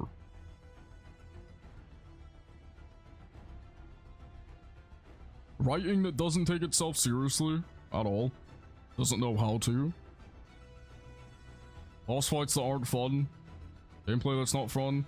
Oh, and you need to be online all the time to play it. Literally, for the love of God, name one game that came out this year that doesn't encapsulate everything wrong with current game trends.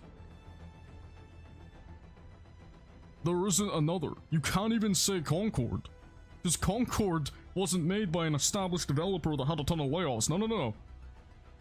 This is it. Yeah, this is it.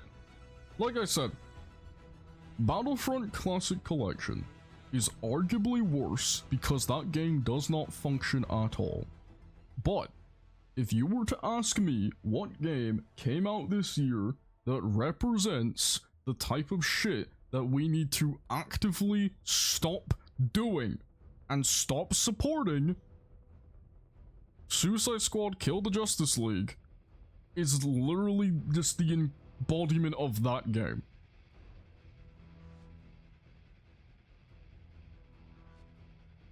Yeah.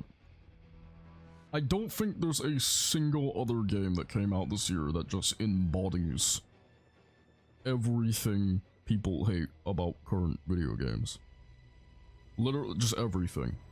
And I'm not talking about people who complain about the smallest bit of shit. I'm not talking about people like Novice, you know, who complain about that his Netherrealm girls don't look the way he wants them. No. I'm talking about people who have genuine complaints about live service shit, about poorly handled writing, about stories that don't take themselves seriously, about repetitive gameplay, about games that need to always be online.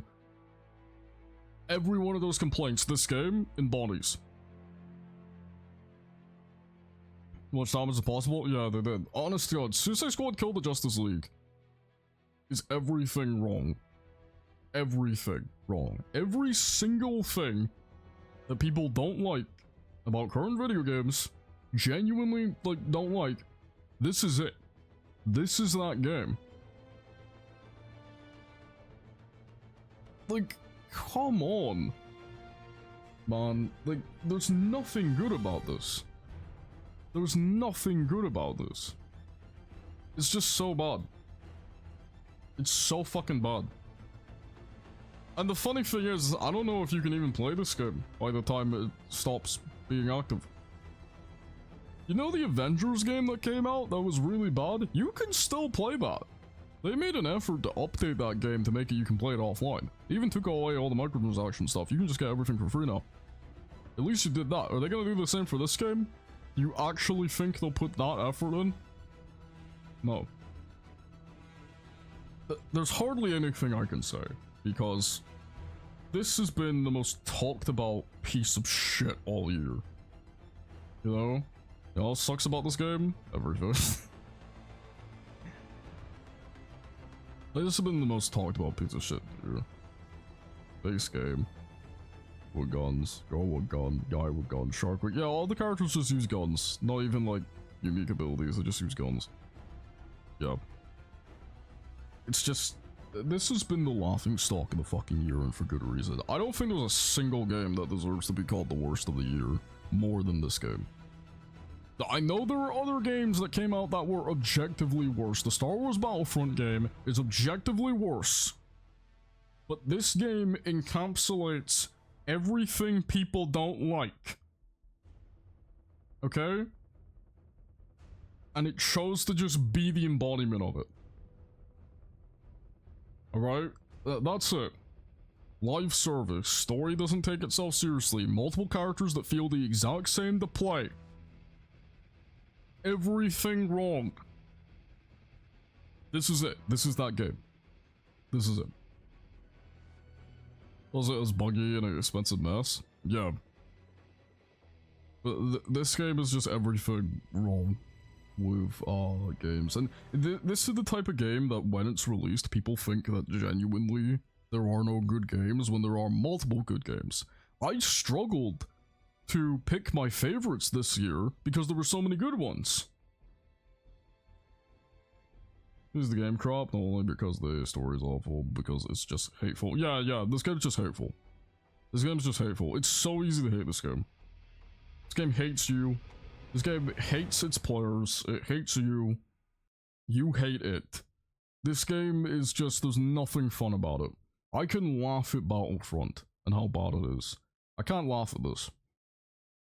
It is a miserable experience. And I can't think of any game that is more worthy of being the worst this year. But, because I like ending on a positive note, we're gonna talk about, the game that I think is the best this year. And this game, I don't know if any of you guys have played it, but it's my favorite that came out the year, not this piece of shit. The next game, my number one best of the year, because I like ending things on a positive note.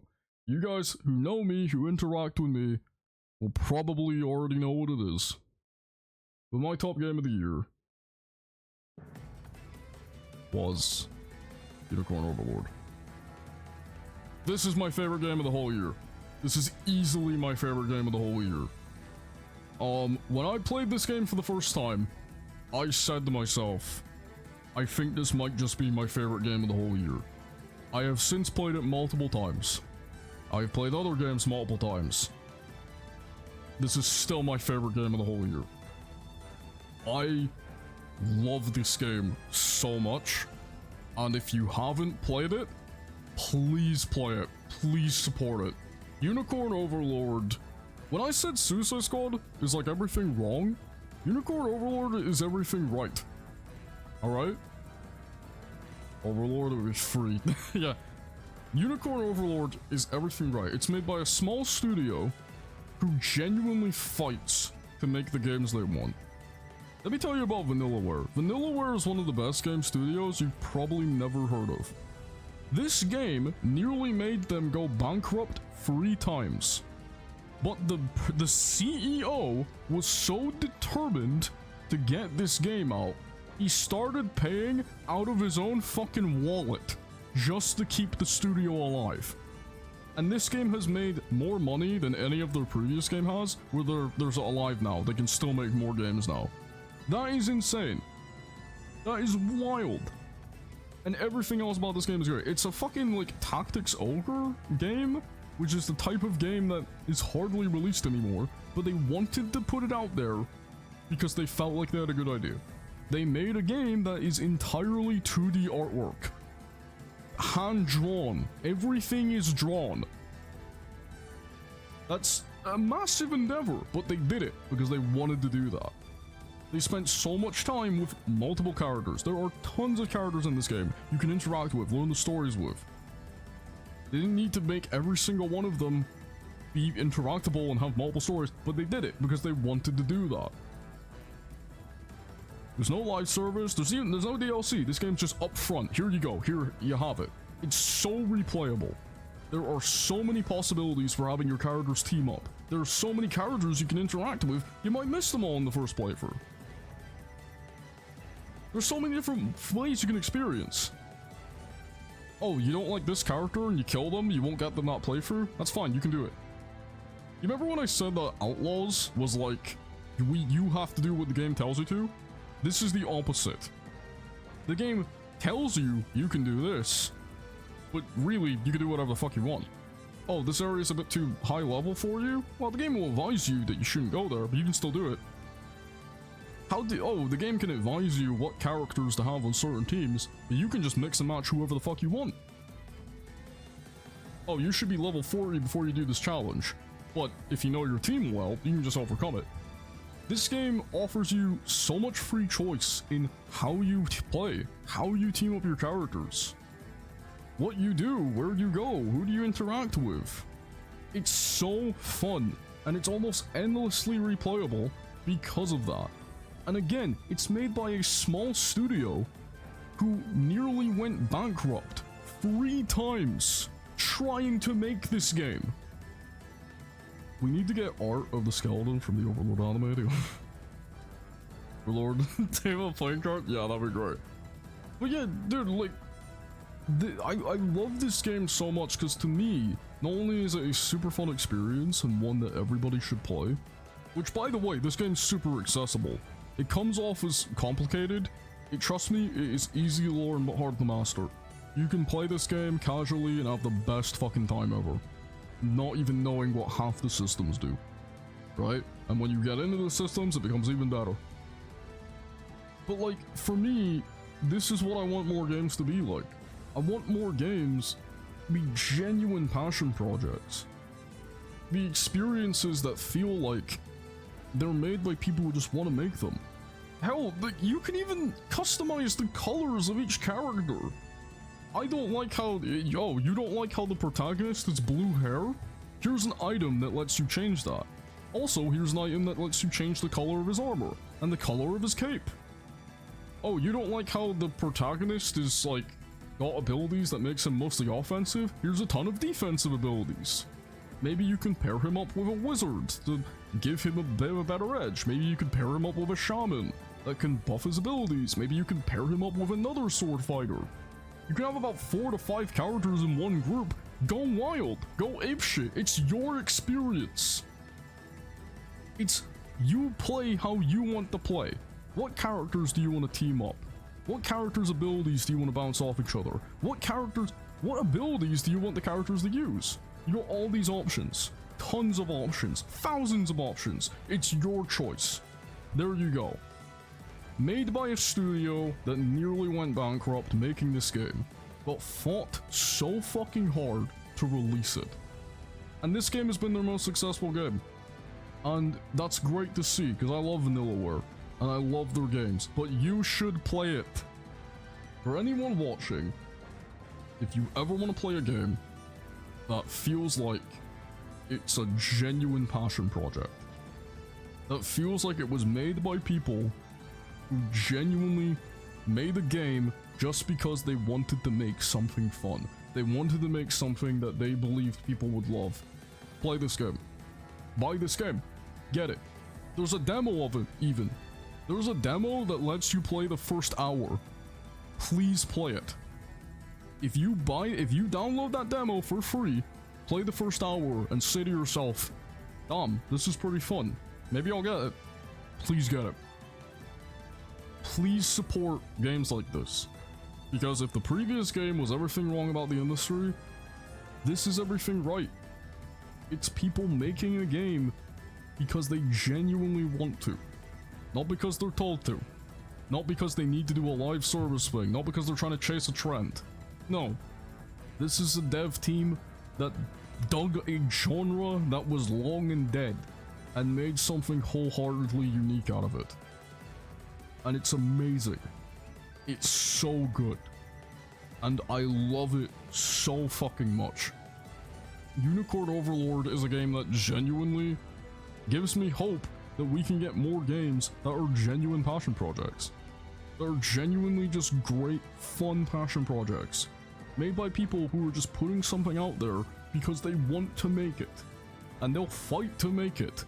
Even if they nearly lose everything in the process, they will fight to put something out there because they think it's worth playing. Even if they know it might not be successful. Even if they know people might not buy it. They still want to put it out there. That is the epitome of the creative fucking spirit to me. And that's why Unicorn Overlord's my best game of the year. I can't think of a single other game that came out this year that impresses me as much as it. And please, for the love of God, if you play the demo and you say, damn, this looks like something I want to play, this is pretty fun, please support it. Please support Vanillaware, please support Unicorn Overlord. I am deeply looking forward to whatever they do next. Whether it be another game like Unicorn Overlord, or something completely fucking new. Because goddamn, I love this developer now. I've been playing their games like wild, and it's so good. So yeah. That's why this is my best of the year. God, time to check out the Nals Awards.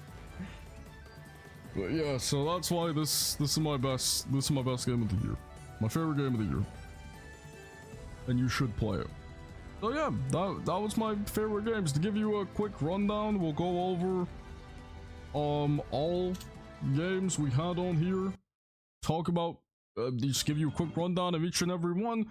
Again, to go over my top ones of the year. So my number 10 worst one was the Killer Clowns from Outer Space game, which is genuinely shit. My number 10 best was this game because I'm autistic and this is one of my special interests. It's not actually that great, but it is for me. My number 9 worst was Hellblade for being a massive disappointment. My number 9 best was Marvel vs. Capcom Collection for being one of the most hyped comebacks I've ever seen in the video game. My number 8 worst was Funko Fusion for being just an underwhelming kids game that could have been so much better. My number 8 best was Animal Well because it's like 2 weeks Halo free. My number 7 worst was Casting a Frank Stone because it just feels like a nothing game and you really shouldn't. It just feels weird, honestly. My number 7 best was Sonic X Shower Generations because it's just a re-release of one of the best Sonic games out there, but better. My number 6 worst was Endless Ocean Luminous for being so boring. My number 6 best was East 10 for feeling like the culmination of a franchise that has been fighting for years to get where it is. Made a comeback? Yeah, made a comeback? Really? My number 5 worst was South Park Snow Day. Being so fucking slow.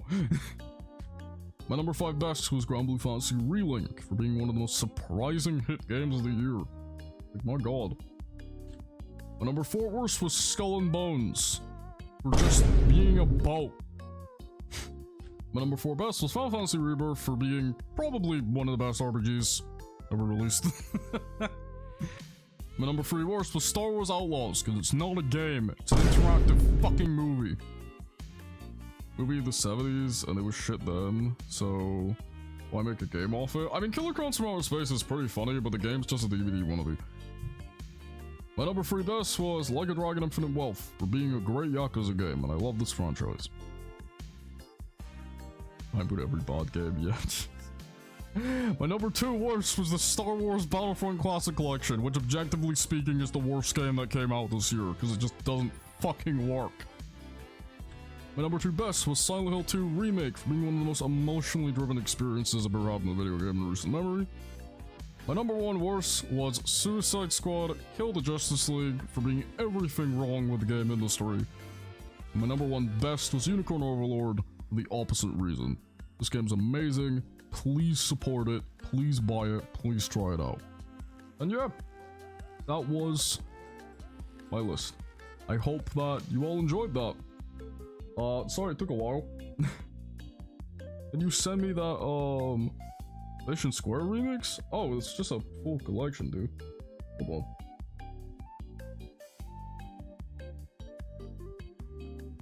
Give me a second. I look up Sonic Show music and I just listen to this. Give me a second, though. There. But yeah, I hope you guys enjoyed that. Sorry it took me a while. But, we did it. We got through them all. I did this again. I do this every year where we go through, the best and worst of the year. I hope, it was insightful. It was fun. So, yeah, we're gonna raid someone now. I might stream tomorrow, we'll see. But we're gonna be raiding Henu, who is playing Marvel Rivals. Which is good. Summer sucks, Jesus Christ. Are you still in summer? We're still a winter bucket. Ew. Think so? Okay. I'm in winter. Anyway, but yeah, we're gonna be running Headu, and like I said, guys, see any games on here you like, definitely go buy them. Definitely go buy them. Go check them out. Go, help everyone. We have summer at Christmas? You have summer at Christmas? What the fuck? Yeah, but we're gonna be running Headu, who's playing Marvel Rivals. Expect to see me playing more of that game too, by the way, because I love that game, man. We're gonna be playing it a lot. Sunbirds, wow. That's terrible, but I'm gonna give you guys my raid message so y'all can do it. Faye, I'll be in contact about the sub goal thing that you helped me reach. Thank you very much for that. I wonder what game she'll pick. Yeah, you got a snooze, Buck? No problem. I'm gonna give you guys all my raid message for a second and do that. But in the meantime, yeah, I don't know if I will stream tomorrow, because it's days after Christmas, guys. I'm gonna be pretty quiet. But I'm still gonna be consistently trying to play some more Marvel Rivals on a good time. So yeah, anyway, thank you all for joining. I hope it was worth the wait. Hope that you guys got some fun stuff. Like that novice stink out. Yeah, get rid of that novice stink. Get rid of that novice stink, bro. Get rid of that piece of shit. Anyway, thank you all for coming. And you're around.